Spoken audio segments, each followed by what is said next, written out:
प्रिय बंधुओं, धर्म प्रेमी सज्जनों, भक्ति क्या है? भक्ति क्यों करनी चाहिए? भक्ति का मूल उद्देश्य क्या है? सज्जनों, इस संसार में सारे लोग भक्ति करते हैं, ज्यादातर लोग, मगर भक्ति के मूल उद्देश्य को नहीं समझ पाते, असली भक्ति को नहीं समझ पाते। आजकल भक्ति को भी लोगों ने स्वार्थवश करना प्रारंभ किया है।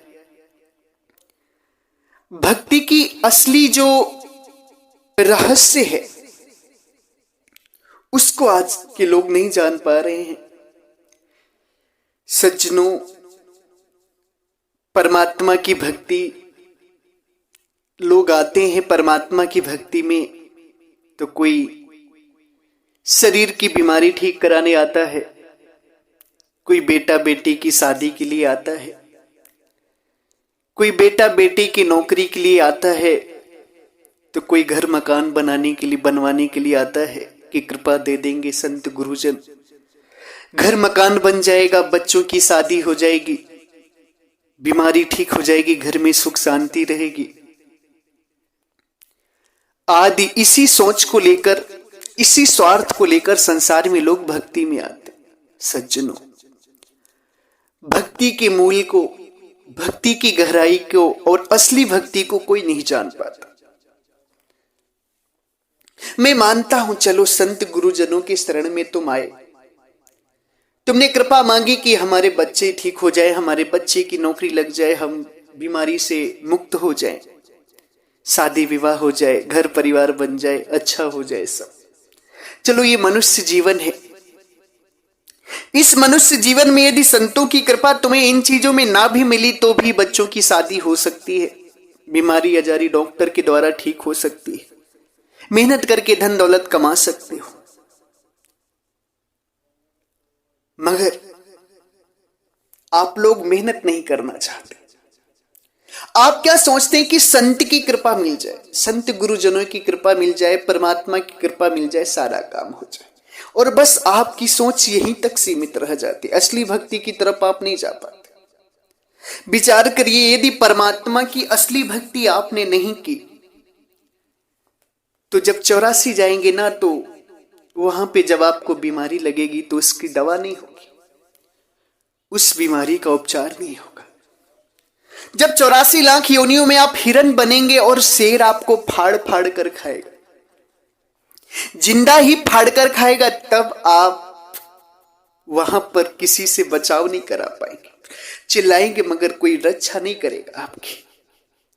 इस मनुष्य जीवन में तो यदि आपको बीमारी होती, कहीं कट जाता है, फक जाता है, पिट जाता है, फट जाता है, आप दवा करा सकते हैं, उपचार करा सकते हैं, उससे मुक्त हो सकते हैं दर्द से, मगर 84 लाख योनियों में नहीं हो सकते। चलो, मनुष्य शरीर में आपको परमात्मा की भक्ति का जो अवसर मिला है, इसमें भी आकर आप बीमारी ठीक कराते हैं, बेटा बेटी की शादी करवाते हैं, बेटा बेटी की इच्छा करते हैं कि बेटा बेटी हो जाए, नौकरी चाकरी को ध्यान देते हैं, धन दौलत को ध्यान देते हैं। अरे ये मनुष्य जीवन, इसमें स्वयं कर सकते हो आप।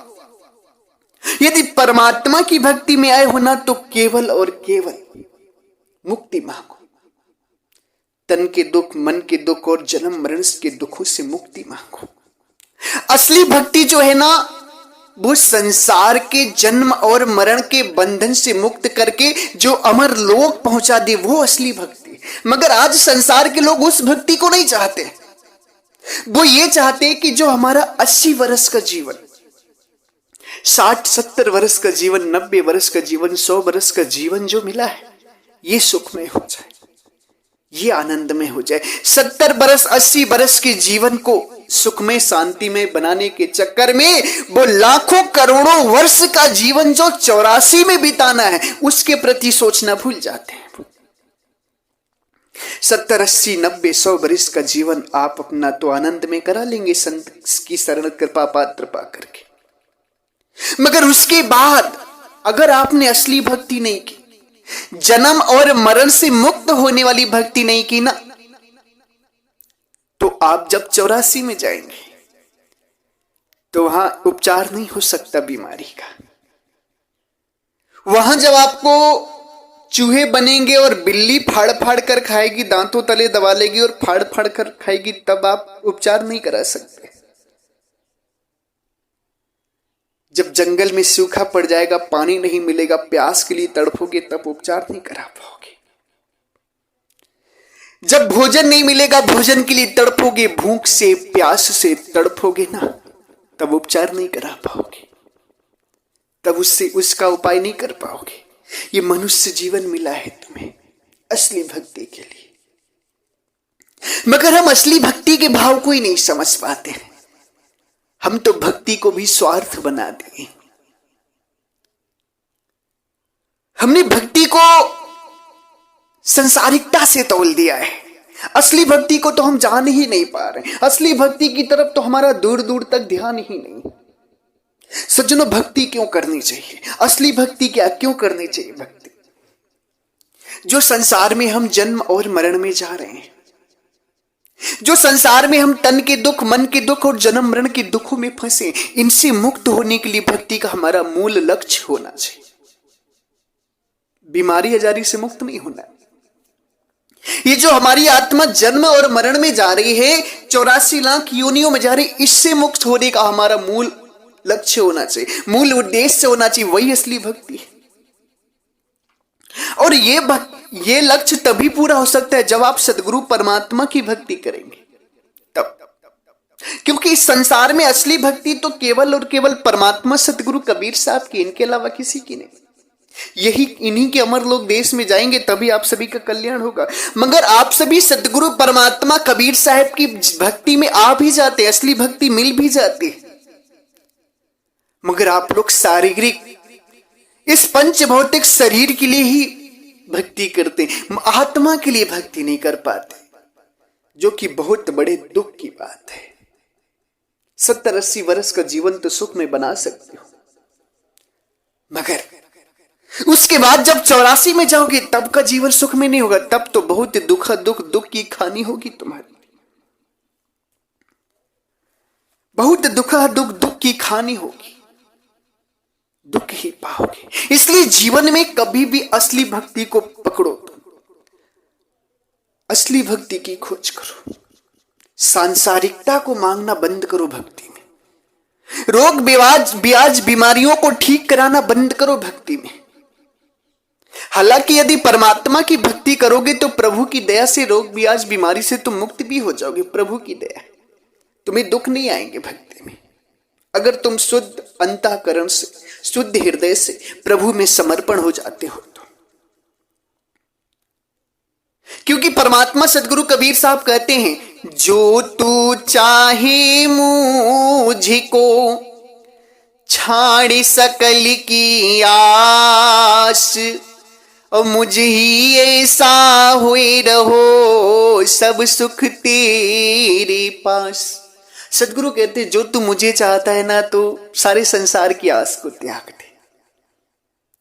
यानी कि जो तू सांसारिकता मांग रहा है भक्ति में परमात्मा से, उसको त्याग दे तू। अगर तू सुख शांति वास्तव में चाहता है, तो असली भक्ति करना चाहता है, तो जो तू चाहे मुझको छाड़ सकल की आस, सकल संसार की आस को त्याग दो, मुझ ही ऐसा है रो। जब सकल संसार की आस को त्याग दोगे तो तुम परमात्मा के जैसे हो जाओगे। यानी जैसे परमात्मा जन्म मरण में नहीं है ना, वैसे ही तुम उनकी भक्ति करके तुम भी जन्म मरण से मुक्त हो जाओगे। जैसे परमात्मा विनय है, तुम भी विनय हो जाओगे। जैसे परमात्मा कोई कष्ट नहीं है परमात्मा को, ऐसे तुम्हें भी परमात्मा कोई कष्ट नहीं होगा, सारे सुख तुम्हारे पास हो जाएंगे। यदि भक्ति करते हो तो देह का जो नाता है, जो देहिक चीज तुम मांगते हो परमात्मा से, इसको छोड़ दो। क्योंकि सदगुरु परमात्मा कहते हैं, जब लगे आशा देह की, तब लग भक्ति न होई, आशा त्यागी हरि भजे, भक्ति कहावे सोई। जब लगासा तुम्हारी देह की है, जब तक तुम भक्ति में बीमारी ठीक कराना चाहते हो, धन दौलत चाहते हो, बेटा बेटी स्त्री की शादी, बेटा बेटी की शादी चाहते हो, नौकरी चाहते हो, धन दौलत चाहते हो, तब तक वो असली भक्ति नहीं तुम्हारी। जब लग आशा देह की तब लग भक्ति ना हो। जब तक तुम पंच भौतिक शरीर की सुख सुविधाओं के लिए कोशिश कर रहे हो, परमात्मा से मांग रहे हो, तब तक वो असली भक्ति नहीं। उसे असली भक्ति कभी मत समझना, और ना ही उस भक्ति से तुम्हारा कल्याण हो सकता है। 84 में जाओगे तुम मुक्त नहीं हो सकते। सदगुरु कहते हैं कि आशा त्यागी हरि भजे। जो संसार की आशाओं को, तुम संसार की वस्तुओं को मांगते हो परमात्मा से, इसको त्याग कर हरि का भजन करो। आशा त्यागी हरि भजे, भक्त कहा विश्व। आशा त्याग दो, संसार की आशा को त्याग कर प्रभु की आस करो, प्रभु का भजन करो, प्रभु का सिमरन करो। भक्त कहा विश्व, तभी तुम्हारी असली भक्ति है।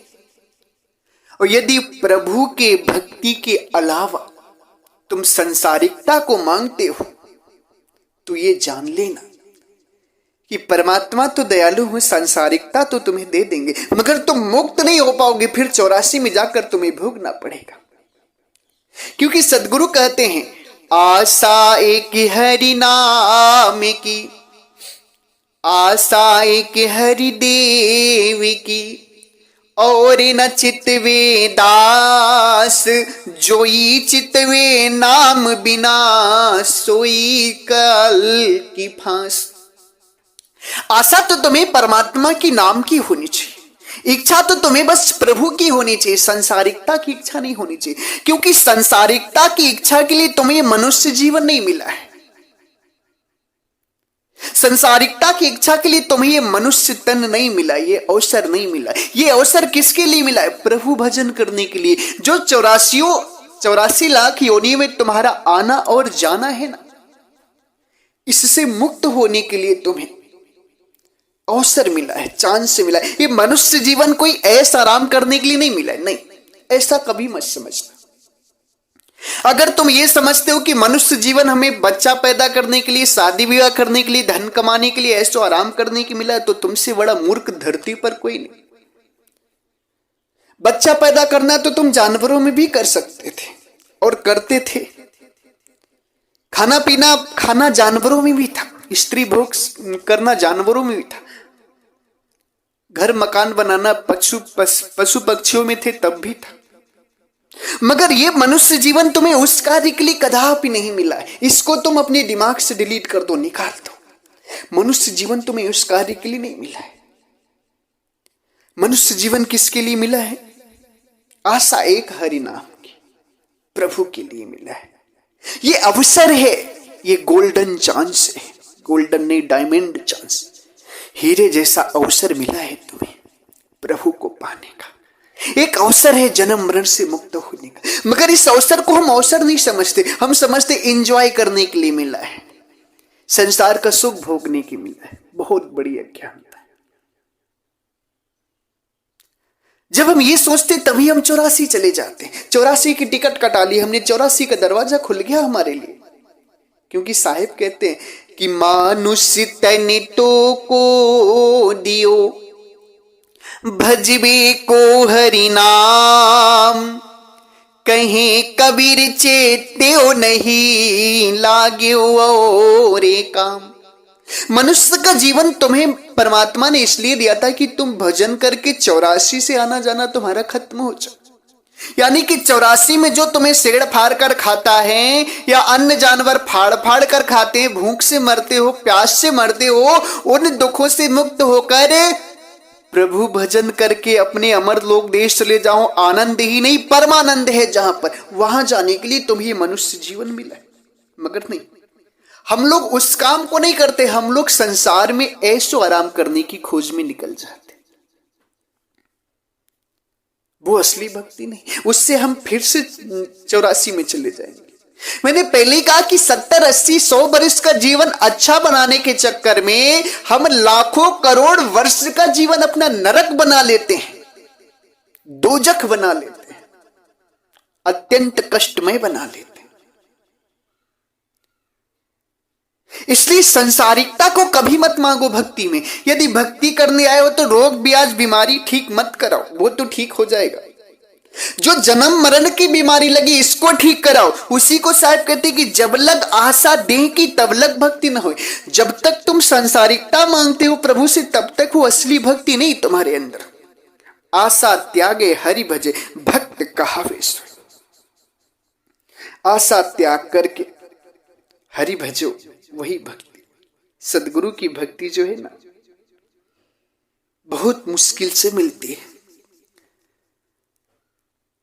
सदगुरु की असली भक्ति, परमात्मा की असली भक्ति ना सबको नहीं नसीब होती। कोई बिरला जान पाता है इस भक्ति को। सदगुरु कहते भी इस बात को, भक्ति सरब ही ऊपरे भागिन पावे सोई, कहे पुकारे संत जन सत सुमिरो सब कोई।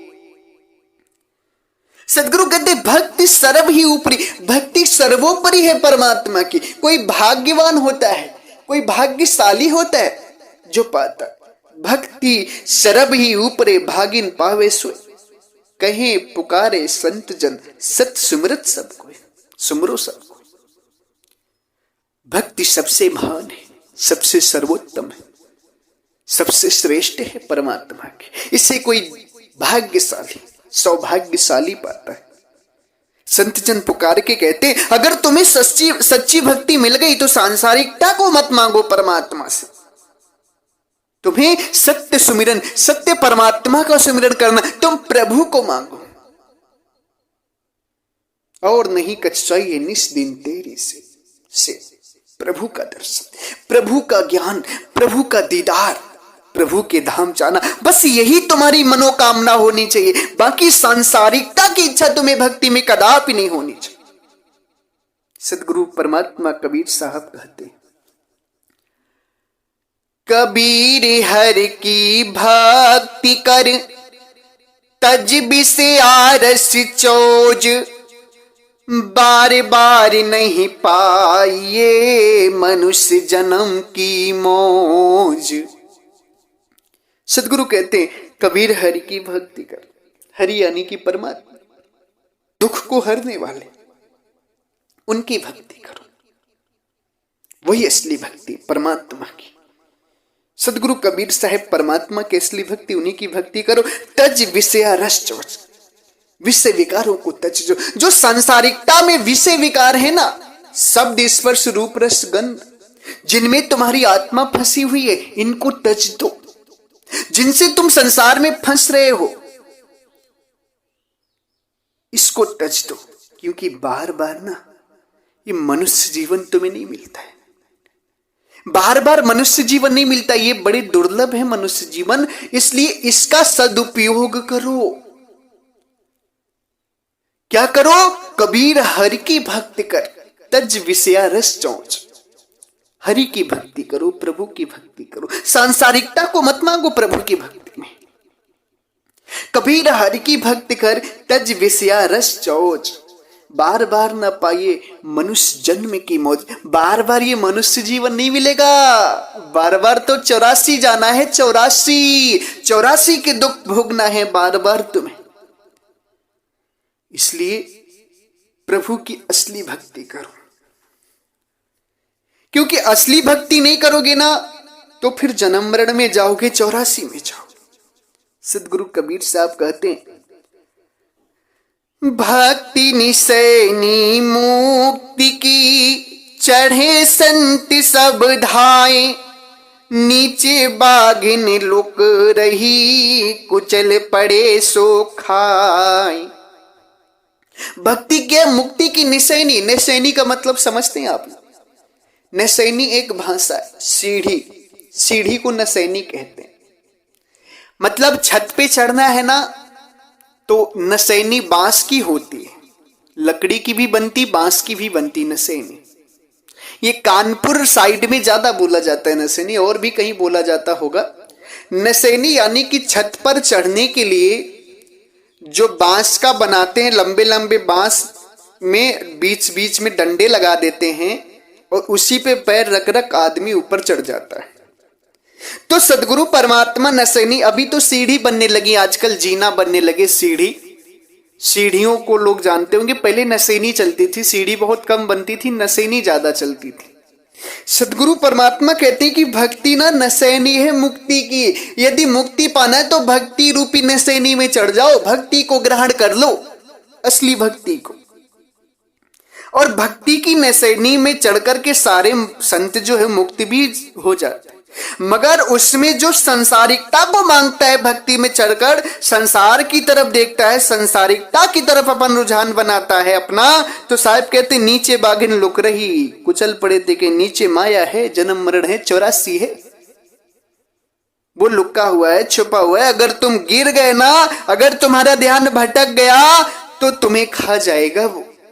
इसलिए प्यारे भक्तजनों, असली भक्ति करो, संसारिकता को मत मांगो, प्रभु से हमेशा जन्म मरण से मुक्ति मांगो। जो सबसे बड़ी बीमारी जन्म मरण की है ना, इससे मुक्ति मांगो। ये जो बीमारी तुम्हें लगी है ना, बुखार की, टीबी की, कैंसर की, ब्रेन हेमरेज की, थायराइड की, शुगर की, हार्ट अटैक की, इस बीमारी से निजात मत मांगो परमात्मा से।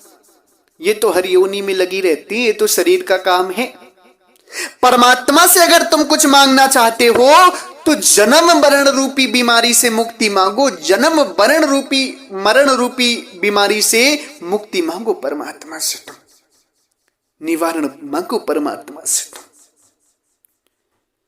और यदि आप परमात्मा की सच्ची भक्ति करोगे तो मैं बार बार कहता हूं कि तुम्हारे दुख दर्द तो वो अपने आप ठीक हो जाएंगे प्रभु की कृपा से। बस तुम्हें ध्यान देने की आवश्यकता है परमात्मा की तरफ। वो कहते हैं जो तू मुझको चाहे छाड़ सकल की आस, तो मुझे चाहे संसार की आस को छोड़ दे, फिर देख तेरे पास सारे सुख होते हैं कि नहीं होते। सज्जनों, आजकल लोग भक्ति में आ जाते हैं, असली भक्ति में, मगर उन्हें जाति का अहंकार होता है। भक्ति में अगर सबसे बड़ी कोई चीज है, दुश्मन है आपकी, तो वो है जाति का अहंकार। जाति का अहंकार जो है वो कभी भी आपको असली भक्ति करने नहीं देगा। जाति का यदि अहंकार करेंगे तो आप कभी भक्ति नहीं कर सकते परमात्मा की, मुक्त नहीं हो सकते। सदगुरु कहते हैं कि जब लगिन नाता जाति का, तब लग भक्ति न होए, नाता तोड़े हरि भजे, भक्ति कहावी सोई। जब तक तुमने अपनी जाति से अपना नाता जोड़ रखा है कि हम ब्राह्मण हैं, हम क्षत्रिय हैं, हम वैश्य हैं, हम शूद्र हैं, हम यादव हैं, हम लुहार हैं, हम दूबे हैं, हम चौबे हैं, हम छत्री हैं, हम फलाने हैं, हम ठिकाने हैं, जब तक तुमने अपने अंदर ये बनाकर रखा है ना, तब तक तुम परमात्मा की असली भक्ति नहीं कर सकते।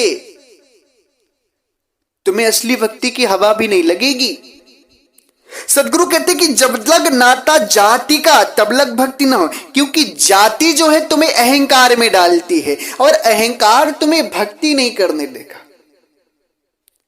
यदि आप ब्राह्मण हैं और यदि आपको जाति का अहंकार है कि मैं ब्राह्मण हूं, मैं झुकूं क्यों संतों के सामने, पता नहीं संत किस जाति का होगा, किस जाति का नहीं होगा, यदि इस बात का आपको अहंकार है तो आप कभी परमात्मा की भक्ति नहीं कर पाएंगे और ना ही कभी आपका कल्याण होगा, ना ही कभी आपका उद्धार होगा, ना ही कभी आपकी मुक्ति होगी। यदि आप हरिजन हैं और आप ये कहें कि हम भक्ति क्यों करें, हमें तो भक्ति का अधिकार ही नहीं है, हम हरिजन हैं, तो भी आपका कल्याण नहीं होगा कभी। जाति का नाता ही खत्म कर देना है तुम्हें, क्योंकि जाति कोई है नहीं। इस संसार में अगर आप गहराई में जाएंगे, विवेक जगाएंगे, ज्ञानी होंगे, तो जाति कभी मानेंगे नहीं। क्यों?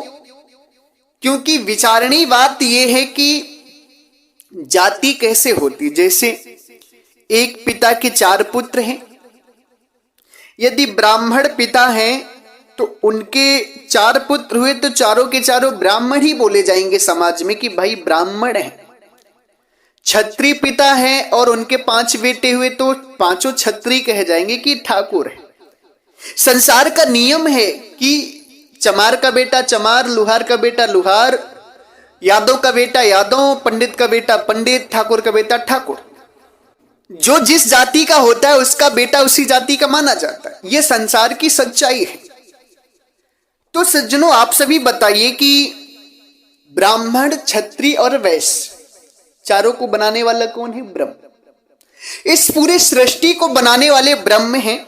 हम सभी ब्रह्म की औलाद हैं। हम सभी ब्रह्म से पैदा हुए। ब्रह्म, निरंजन, जिन्हें ओम ओमकार आदि भी कहा जाता है, जिन्हें निर्विशेष ब्रह्म, प्रात्पर ब्रह्म, निरंजन, निरंजन भगवान आदि नामों से कहा जाता है। हम सभी निरंजन भगवान की संतान हैं। हम सभी निरंजन भगवान से पैदा हुए, यानी कि हम सभी को पैदा करने वाले निरंजन भगवान है। तो हम सभी की जाति, जो निरंजन भगवान की जाति, जो निरंजन ब्रह्म की जाति है, वही हम सभी की भी जाति है। जो निरंजन ब्रह्म की जाति वही हम सभी की जाति। अब विचार करके मुझे कोई भी महापुरुष ज्ञानी अगर अपने आप को बनता हो तो यह बता दे कि निरंजन ब्रह्म की जाति क्या है। क्योंकि भाई पिता की जो जाति होती वही पुत्रों की मानी जाती, वही बेटे की मानी जाती। और ब्रह्म से हम सभी बने हैं, इसलिए ब्रह्म हमारे पिता हो गए। और ब्रह्म निरंजन की जो जाति होगी वही हमारी होगी, क्योंकि हम सभी ब्रह्म से पैदा हुए हैं, निरंजन से पैदा हुए। अब इस संसार में अगर कोई बहुत बड़ा अपने आप को ज्ञानी लगाता हो तो मुझे ब्रह्म की जाति बताकर दिखाए कि ब्रह्म की जाति क्या है। सज्जनों, ब्रह्म की कोई जाति नहीं है, यानी कि ब्रह्म की कोई जाति नहीं। यानी कि जब ब्रह्म की कोई जाति नहीं तो हमारी आपकी जाति कैसे आ गई? विचार करो। जब पिता की कोई जाति नहीं तो बेटों की जाति कहां से हो जाएगी? इसीलिए हम सभी की कोई जाति नहीं है। सदगुरु परमात्मा कहते हैं, मनुष्य जाते एक है भाई, दूसर जात कहां से आई। मनुष्य जाति एक है, इसमें कोई दूसरी जाति नहीं है। तो सदगुरु परमात्मा कहते हैं कि जब कोई जाति नहीं है और उसके बाद भी अगर कोई व्यक्ति जाति का अहंकार करता है या अपने आप को ब्राह्मण, क्षत्रिय या वैश्य या शूद्र मानता है, जाति मानता है, तो वो व्यक्ति कभी मुक्त नहीं हो सकता। वो व्यक्ति कभी सच्ची भक्ति कर नहीं सकता। साहिब कहते, जब लग नाता जाति का तब लग भक्ति न हो। नाता तोड़े हरि भजे भक्त कहवे सोई। ये जाति का नाता खत्म करके प्रभु का भजन करो, तब तुम सच्चे भगत बनोगे। साहिब क्या कहते हैं? जाति वर्ण को लिखोए के भक्ति करे चित लाए, कहे कबीर सतगुरु मिले आवागवन नसाए। जाति वर्ण कुल खोए के भक्ति करे चित लाए। जाति और वर्ण, 4 वर्ण जो ब्राह्मण, क्षत्रिय, शूद्र हैं, ये वर्ण और जो जातियां हैं इनमें, इनको सब खत्म करके जो भक्ति परमात्मा की बड़े ध्यान से करता है, प्रेम से करता है, सदैव करता है, सदगुरु कहते उसे परमात्मा मिलते हैं। कहें कबीर सदगुरु मिले आवागमन न सहे, उसका जन्म और मरण समाप्त कर देते हैं। किसका? जो जाति और वर्ण की प्रथा को, जाति और वर्ण के भेदभाव को, जाति और वर्ण के नियम को खत्म कर देता है और सतगुरु परमात्मा की भक्ति करता है। उसको सतगुरु परमात्मा स्वयं मिलते हैं और उसके आवा और गवन, यानी कि जन्म और मरण का जो बंधन बंधा हुआ है, 84 में आने और 84 में जाने का जिसे आवागमन कहा जाता है, उसका जो बंधन उसे लगा हुआ ना, उसे परमात्मा मुक्त कर देते हैं उसे। इसीलिए परमात्मा कहते हैं कि जाति को छोड़कर, जाति के अहंकार को खत्म करके भक्ति करो, तभी तुम्हारी मुक्ति होगी।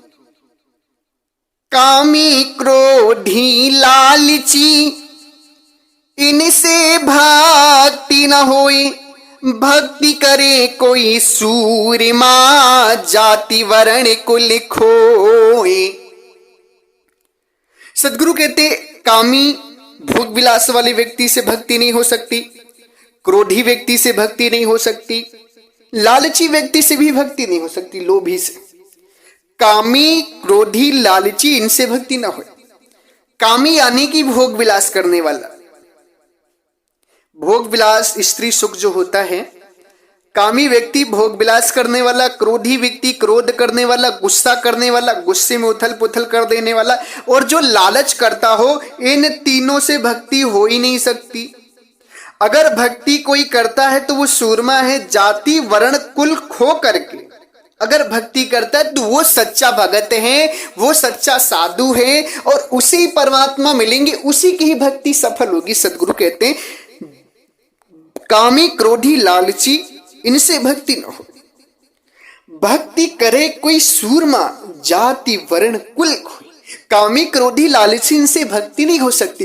भक्ति तो कोई सूरमा करेगा, दिग्गज करेगा, महान करेगा, जो जाति और वर्ण सब खोकर करे। जाति और वर्ण का जो भक्ति में महत्व देता है वो झूठी भक्ति है, नश्वर भक्ति है, नरक ले जाने वाली भक्ति है। जिस भक्ति में जाति और वर्ण का महत्व दिया जाता हो, जिस भक्ति में जाति और वर्ण को उच्च बताया जाता हो, जिस धर्म में जाति और वर्ण के हिसाब से कार्य होता हो, वो भक्ति नहीं, वो राजनीति है। उसमें किसी भी जीव का कल्याण नहीं हो सकता, क्योंकि सदगुरु परमात्मा कहते हैं कि जाति वर्ण कुल खोए कर भक्ति करे चितलाए, कहें कबीर सदगुरु मिले आवागमन न साए। जाति वर्ण कुल को खो करके जो भक्ति करता है उसे सदगुरु परमात्मा मिलते हैं और उसके आवागमन को खत्म करते हैं। यानी कि जाति का अहंकार कभी नहीं रखना है आपको। जाति का अहंकार रखेंगे तो भक्ति नहीं कर पाएंगे आप। इसलिए प्यारे भक्तजनों, आप असली भक्ति को समझो। भक्ति में आके सांसारिकता को मत मांगो परमात्मा से। सांसारिकता तुम्हारे 80 साल, 90 साल, 100 साल के जीवन को केवल सुंदर बना सकती है। उसके बाद 84 लाख योनियों को सुंदर नहीं बना सकती। उसमें तो तुम्हें दुख भोगना ही भोगना है। अगर तुम भक्ति में आए हो तो कभी बीमारी ठीक कराने की बात नहीं करना, कभी बेटा बेटी स्त्री न मत मांगना, हमेशा मांगना तो भक्ति दान मोहि दीजिए गुरुदेवन के देव, और नहीं कछु चाहिए निस दिन तेरी सेव, निस दिन आपकी सेव। सदगुरु परमात्मा कहते भक्ति का दान मांगो। असली भक्ति, जन्म मरण से मुक्ति की भक्ति मांगो, अमर लोक देश की भक्ति मांगो, जहां जाने से तुम्हारा कल्याण हो। ये संसारिकता मांगने से, संसार की चीजें मांगने से, देह की सुंदरता के लिए, देह के सुख के लिए, ऐशो आराम के लिए अगर तुम चीजें मांगते हो ना, तो तुम्हारी असली भक्ति नहीं है, तुम मुक्त नहीं हो सकते। अगर तुम्हें भक्ति करना है ना, तो असली भक्ति अमरलोक देश की करो। वहां आनंद ही आनंद, परमानंद है। वहां इस आत्मा को ना जन्म है ना मरण है, कोई दुख नहीं। वहां तो सदैव आनंद, परमानंद है। वहां के आनंद का मैं वर्णन नहीं कर सकता। और यदि आप परमात्मा की भक्ति करेंगे ना, तो परमात्मा की भक्ति में रोग ब्याज सही भी हो जाते हैं। ये भी है, सच्चे हृदय से भक्ति करें, प्रभु का स्मरण करें, प्रभु की का चिंतन मनन करें, उनको स्मरण करें, उनकी भक्ति करें, उनकी साधना करें। तो जैसे आपका बेटा, यदि आप संपन्न हैं तो अपने बेटे को दुख नहीं होने देना चाहते, उसी तरीके से यदि आपकी भक्ति सच्ची है ना, तो फिर प्रभु आपको दुख नहीं होने देंगे। साहब कहते भी हैं, भक्ति से सुख होते हैं, भक्ति से दुख जाए, ताते भक्ति राम की करिए निस दिन झाए धाए। भक्ति से सुख की प्राप्ति होती है और भक्ति से दुख चला जाता है। इसलिए सद्गुरु परमात्मा की भक्ति जल्दी से जल्दी करो। अगर आप भक्ति में नहीं आए हैं तो ढाई कर भक्ति करो, जल्दी से भक्ति में आ जाओ। क्योंकि सद्गुरु परमात्मा की अगर तुम भक्ति करोगे तो भक्ति से तुम्हारे सारे दुख दूर हो जाएंगे, तुम्हें सुख की प्राप्ति होगी। साहिब क्या कहते हैं, भक्ति से सुख होते हैं, भक्ति से दुख जाए, ताते भक्ति राम की करिए निष्दिन धाय। भक्ति से सुख की प्राप्ति होती, परमात्मा की भक्ति से दुख दर्द दूर हो जाएंगे। मगर दुख दर्द दूर कराने के लिए हमें भक्ति नहीं करनी है, हमें तो जन्म मरण रूपी दुखों से मुक्त होना है, वो भक्ति करनी है, वो परमात्मा से मांगना है। प्यारे भक्तजनों, कभी भी भक्ति में संसारिकता को मत मांगना, कभी भी भक्ति में धन दौलत बेटा बेटी स्त्री को मत मांगना। केवल प्रभु से मांगना तो भक्ति, प्रभु से मांगना तो मुक्ति, प्रभु से मांगना तो अमर लोक देश जाने का सौभाग्य। तभी तुम्हारा कल्याण हो पाएगा। इसलिए आप सभी लोग सही भक्ति को जानकर सही चीज अनुसरण करें और सही भक्ति करें। प्रभु की भक्ति कैसे करनी है, अमर लोक देश कैसे जाना है, मुक्त कैसे होना है, ये सारी बातें हम गुप्त भेद है। इस भेद को 19 और 20 नवंबर को गाजीपुर की धरती में खोलेंगे, जिसमें बहुत ही दिव्य विशाल अद्भुत भंडारा होने जा रहा है, जिस भंडारे का नाम है मुक्ति महामहोत्सव भंडारा। मुक्ति महामहोत्सव, मुक्ति का ज्ञान दिया जाएगा उसमें। अधर निराधार का साधना, निराधार की दीक्षा साधना दी जाएगी। सारे भक्त लोग जो भी आना चाहते हैं प्रेम से आए, सभी का हृदय से स्वागत अभिनंदन है। सभी लोग अपना जो भी आना चाहते टिकट करा लें, काफी समय है अभी। अगर आप सभी को असली भक्ति चाहिए, असली मुक्ति का ज्ञान चाहिए ना, सदगुरु परमात्मा कबीर साहब जो साधना देते थे अपने समय में, वो अगर साधना चाहिए ना, तो आप फिर सदगुरु के परम धाम गाजीपुर में आइए, जहां पर 19-20 नवंबर को दिव्य अद्भुत भंडारा रखा गया है। होने जा रहा है विशाल भंडारा, जिसमें आप सभी लोग आमंत्रित हैं। हम सभी से मिलेंगे। आप लोग ये नहीं सोचेगा कि गाजीपुर में जाएंगे उतनी भीड़ में गुरुजी से मुलाकात होगी कि नहीं। सारे भक्तों को हम मिलेंगे, सबसे बात करेंगे, सबके प्रश्नों का समाधान करेंगे, सबकी शंकाओं का समाधान करेंगे, सारे लोगों से रूबरू होंगे, दर्शन देंगे। सारे लोग एकदम निसंदेह भाव से आइए, प्रेम से आइए। और इसी के साथ हम अपनी वाणी को विराम देते हैं। अगर हमारी वाणी वचनों से, हमारे सत्संग से आप सभी किसी भी भक्त हंसजन, समाज के लोग, संत जन, श्रोतागण, श्रद्धालु लोगों को कोई कष्ट लगा हो, कोई दुख लगा हो या आत्मा को ठेस पहुंची हो, तो हम आप सभी के चरणों में सर रखकर क्षमा प्रार्थी, मुझे क्षमा करिएगा। मैंने आपको दुख देने के लिए तो ये सब बातें नहीं बोली हैं। मैं तो दिव्य ज्ञान आपको बता रहा हूं, सदगुरु परमात्मा का असली ज्ञान बता रहा हूं, जिससे आप सभी का कल्याण हो सके, जिससे आप सभी मुक्त हो सके, जिससे आप सभी संसारिकता में ना फंसे, माया में ना फंसे। वो ज्ञान मैं आप सभी को बता रहा हूं। इसलिए मेरी बातों का आप सभी बुरा मत मानिएगा। और अगर कहीं से भी दुख लगता हो तो मुझे क्षमा करिएगा। मैं आप सभी के चरणों में पुनः सर रखकर क्षमा प्रार्थी हूं। और इसी के साथ ही यदि सत्संग आप सभी को अच्छा लगा हो, वैसे यदि विचारक होंगे, ज्ञानी होंगे, तो जरूर इस दिव्य ज्ञान को समझ पाए होंगे, क्योंकि सदगुरु का असली ज्ञान ना कोई विवेकी हंस ही समझता है। और यदि आपको समझ में आया तो आप विवेकी हंस हैं, और विवेकी हैं तो सबको ये सत्संग शेयर करिए। जितने भी लोग आपसे जुड़े हैं, जो भी लोग आपसे मिलते हैं, जिनसे आपका व्यवहार है, जिनसे नहीं भी है, उनको भी सत्संग को श्रवण कराइए, उनको भी इस दिव्य ज्ञान को बताइए कि इस सत्संग को आप सुने, उन पर भेजिए, सारे लोग इस ज्ञान को जाने, क्योंकि ये परमात्मा का कार्य है, ये परमार्थ का कार्य है। इससे परमात्मा बहुत खुश होते हैं।